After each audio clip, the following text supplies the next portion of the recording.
अस्सलामुअलैकुम, take for soft में खुश आमदीद। आज हम सिलेक्शन टूल्स के हवाले से बात करेंगे और सिलेक्शन टूल्स के साथ उसके मजीद ऑप्शंस को देखेंगे। देखिए, रेक्टेंगुलर मार्की टूल बड़ा इंपॉर्टेंट टूल है, बहुत ज़्यादा इंपॉर्टेंट है, हमें हर जगह यूज़ करना पड़ता है। कंट्रोल डी से डी सिलेक्ट किया जाता है और बनाते वक्त अगर एक्यूरेट बनाना है तो ऑल्ट शिफ्ट दबाकर आप उसको बराबर बना सकते हैं। इसके साथ अगर आप चाहें तो हमारे पास इसके ऑप्शंस हैं, जैसा कि आप एक सिलेक्शन बनाने के बाद जब दूसरा बनाते हैं तो पहला चला जाता है। तो हम क्या करेंगे कि या तो यहाँ क्लिक कर लेंगे या फिर शिफ्ट दबा देंगे, उससे क्या होगा कि ये ऐड होता चला जाएगा। इसी तरह से हमारे पास इंटरसेक्शन का एक ऑप्शन है, अगर आप इसको सिलेक्ट करते हैं तो क्या होगा कि ये इतना हिस्सा काट देगा। ठीक है, यही काम आप ऑल्ट दबाकर भी कर सकते हैं। इसी के साथ एक ऑप्शन और है हमारे पास, ये सबट्रैक्ट कर रहा है, सबट्रैक्ट कर रहा है, ये इंटरसेक्ट कर रहा है। अब इंटरसेक्शन में क्या होता है कि अगर आप इसको इस तरह से सिलेक्ट करेंगे तो जितना एरिया ओवरलैप हुआ है बस वो रह जाएगा, इतराफ का एरिया चला जाएगा। ठीक है, ये इसके कुछ ऑप्शंस थे। अच्छा, उसके साथ ही एक और ऑप्शन भी है, जब आप रेक्टेंगुलर सिलेक्शन बनाते हैं ना तो आप उसको बताते हैं कि हमें ये जो है फिक्स रेशो का चाहिए, ये फिक्स साइज का चाहिए। फिक्स रेशो से मुराद ये कि मैं कह रहा हूँ 1/2 का रेशो कर दो, हाइट 2 हो और ये 1 हो। तो अब क्या होगा कि आप जब भी इसको बनाएंगे शिफ्ट ऑल्ट दबाने की जरूरत नहीं है, ऑटोमेटिकली इसकी विड्थ जो है वो 1 रेशो होगी और हाइट जो है वो 2 होगी।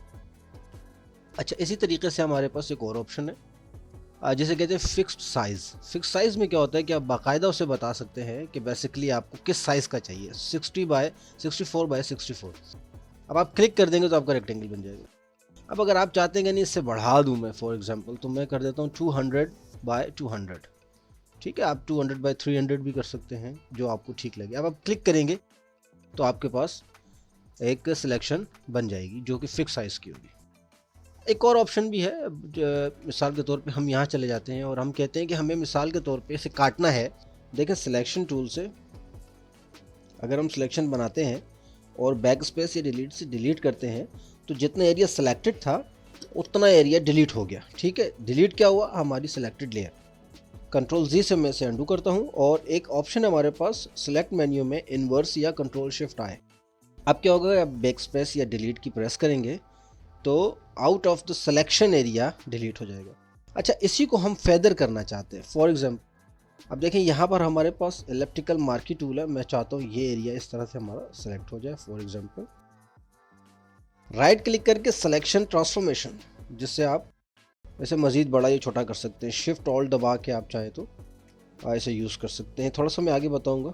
ओके किया हमने, और अब मैं चाह रहा हूँ कि ये एरिया डिलीट हो तो ये ऐसे डिलीट होगा। ठीक है, लेकिन अब हम ये चाह रहे हैं कि ये फेदर होकर डिलीट हो, तो आप पहले फेदर सेलेक्ट करें रिबन बार से। मिसाल के तौर पर मैं चाह रहा हूँ 20 पिक्सल फेदर हो जाए और एक ओवल टाइप में सिलेक्शन बनाता हूँ इस तरह से।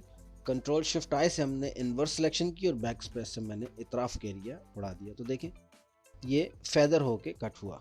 वी से मूव टूल सेलेक्ट होता है, आप चाहें तो उसे मूव कर सकते हैं। इस तरीके से ये सेटिंग की जा सकती है। ओवल के अंदर यानी कि इलेक्ट्रिकल मार्की टूल के अंदर हमारे पास इसको बनाने के तरीके हैं। अगर आप रफली बनाएंगे तो जिस तरह की शेप चाहे बना लें आप, और अगर आप ऑल्ट शिफ्ट दबाएंगे तो क्या होगा कि ये एक्यूरेट बनेगा। ये रेक्टेंगुलर और इलेक्ट्रिकल टूल की मैनेजिंग ऑप्शंस मैंने आपको बताए। इंशाल्लाह नेक्स्ट क्लास में हम मज़ीद सिलेक्शन टूल्स पढ़ेंगे जिसमें लासो, पॉलीगॉन और मैग्नेटिक लासो। जब तक के लिए खुदा हाफिज़।